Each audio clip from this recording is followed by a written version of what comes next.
Good morning, good afternoon, good evening, whoever you are, wherever you are, whenever it is for you. For me, it's September the 3rd, 2023, day 557 of Vladimir Putin's obscene adventure here in Ukraine. I'm Peter Alexievich, and I want to talk about the Frontline update a little bit. So up until this time around Robotny, it's been the infantry that's moving forward. Now that the first Sorovikin line has been penetrated, it appears that the mechanized brigades are coming in behind them. Now, guys, what you got to remember here, the reason it took them so long to get those 20 kilometers or so is because of the minefields. They had to surgically demine every meter of ground, and every meter of ground cost them blood. Make no mistake. But now they're through, and the hole is getting bigger. You can see there's a small advance there. See that bright blue area? That bright blue area, we'll come back to that in a second. But take a look here. This is what's happening now. As they move on Verbove and encircle Novokopropivka, the Russian army is deploying the 25th Army into Luhansk to replace the 41st Army, which will be moving down into Verbove to try to, and Robotny area, to try to push the Ukrainians back. Now, dig it. A couple of things here. The 25th Army is a brand new army. It was just created with the express intention of expanding the army in Russia. Their training isn't due to be completed until the 2024. They are not yet at 2-division strength. So they are understaffed, underprepared, undertrained, likely underarmed, and are being sent into the Luhansk front lines. That reeks of desperation on the part of the Russians. The 41st is a battle-hardened, experienced troops. They include the 90th Tank Guard, which just had a bunch of turret malfunctions up there in Luhansk.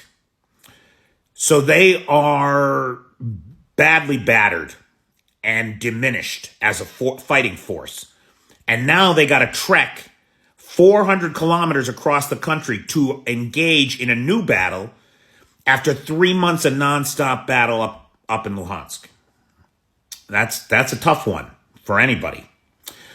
Now, to get them there, a couple of things. The Russians have told them that they won't be facing any tanks or mechanized brigades. And they've given and in response to that, the Ukrainian army put out this video. And I just have a still from it here. But this is row after row of Leopard tanks and NATO tanks that have not yet gone into battle, that are still being held in reserve. And these are some of the brigades that are going to be moved into the Robotny area. So the Russians lied to the 41st, first of all, telling them that there aren't going to be any tanks there. And second, they lied to them another way. They put out this piece of brilliant propaganda, obscene, really. Lied to their troops and said, look, we got this from the Ukrainians. This is in Ukrainian. And it says that Ukrainians are not to capture any paratroopers, any soldiers. They are to shoot them on the spot. Take no prisoners. The Ukrainian MOD released this fabrication in an effort to get the word out that prisoners of war will be treated humanely by the Ukrainians, and we have plenty of evidence of that. So this is what the 41st is under. They believe that there will be no tanks facing them. They believe that if they do not fight to the death, they will be executed. And they're going to have a hard time of it, guys. Here's why. That little blue area, right, that I showed you before where the Ukrainians have recently advanced, that area was behind a row of fortifications. And the Ukrainian member of the staff, the officer in charge that took that hill, he waited and watched the troops on that hill until they were in the middle of a rotation, and then sent in sabotage groups who decimated or captured both companies. And so the Ukrainians are now firmly entrenched there and have eliminated the opposition that had been defending those positions. Further, if we go to the topographical map, that position is on the heights.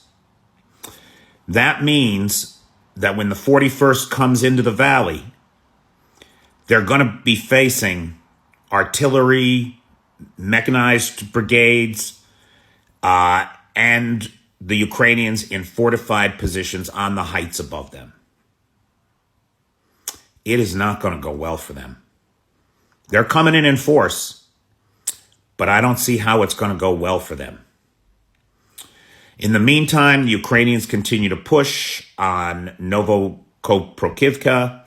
They continue to push on Verbove. They continue to push on Kopani, expand their flanks, and consolidate their gains. And so this battlefield right here, I firmly believe that this is a critical juncture in this conflict. Those heights that the Ukrainians have just gotten themselves up on, right, at God knows what kind of cost. But they're there now.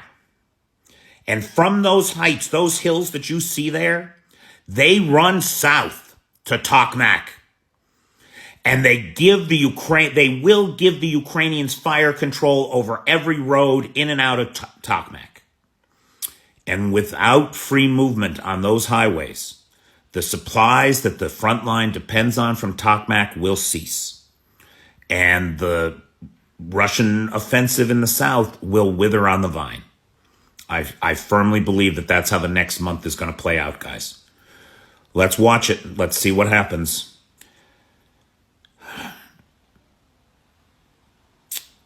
I really...